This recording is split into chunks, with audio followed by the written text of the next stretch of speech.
ایک عورت پیر صاحب کے پاس گئی اور کہا کہ پیر صاحب مجھے کوئی ایسا تعویذ دیں کہ میرا شوہر میری ہر بات مانے، جو بھی میں کہوں وہ میرے تابع ہو جائے۔ پیر صاحب بھی دور اندیش انسان تھے۔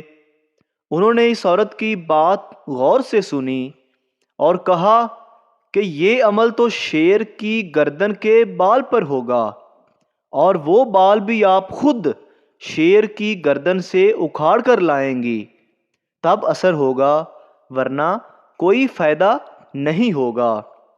وہ عورت بہت پریشان ہو گئی اور مایوس ہو کر واپس آ گئی اور اپنی سہیلیوں کو بتایا۔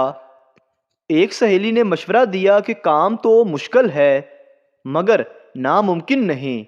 تم ایسا کرو کہ روزانہ 5 کلو گوشت لے کر جنگل جایا کرو اور جہاں شیر آتا ہے وہاں ڈال کر چھپ جاؤ۔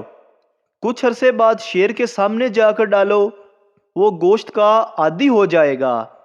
تم اس کے قریب جا کر گوشت ڈالنا شروع کر دینا اور اس کی گردن پر پیار سے ہاتھ پھیرنا شروع کر دینا، اور جب شیر تم سے مانوس ہو جائے تو گردن سے بال اکھیڑ لینا۔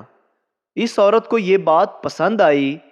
دوسرے دن ہی اس نے گوشت لیا اور جنگل چلی گئی اور گوشت ڈال کر چھپ گئی۔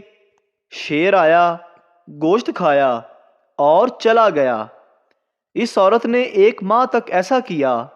1 ماہ بعد اس نے شیر کے سامنے جا کر گوشت ڈالنا شروع کر دیا تاکہ شیر کو یہ پتہ چل سکے کہ اس کی خدمت کون کرتا ہے۔ کچھ عرصے بعد شیر بھی عورت سے مانوس ہو گیا تھا۔ عورت نے شیر کی گردن پر آہستہ آہستہ پیار سے ہاتھ پھیرنا شروع کر دیا۔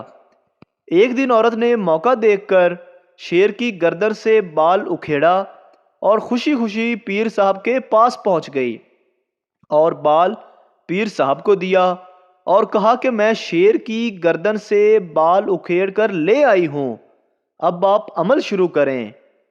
پیر صاحب نے پوچھا کیسے لائی ہو؟ تو عورت نے پوری تفصیل بتا دی۔ پیر صاحب مسکرائے اور کہا کیا تمہارا شوہر اس جنگلی درندے سے بھی زیادہ خطرناک ہے جو کہ خونخوار ہوتا ہے، جس کی تم نے چند دن خدمت کی اور وہ تم سے اتنا مانوس ہو گیا کہ تم نے اس کی گردن سے بال اکھیڑ لیا اور اس نے تمہیں کچھ بھی نہیں کہا؟ تمہارے شوہر کے ساتھ بھی پیٹ لگا ہوا ہے، تم اس کی خدمت کرو۔ جب جنگلی درندہ خدمت سے اتنا مانوس ہو سکتا ہے تو ایک باشعور انسان بھی آپ کے تابع ہو سکتا ہے۔ اگر ہماری ویڈیو اچھی لگی تو ہمارے چینل کو سبسکرائب ضرور کریں تاکہ آپ کو اس طرح کی اور اچھی ویڈیوز فوری ملتی رہیں۔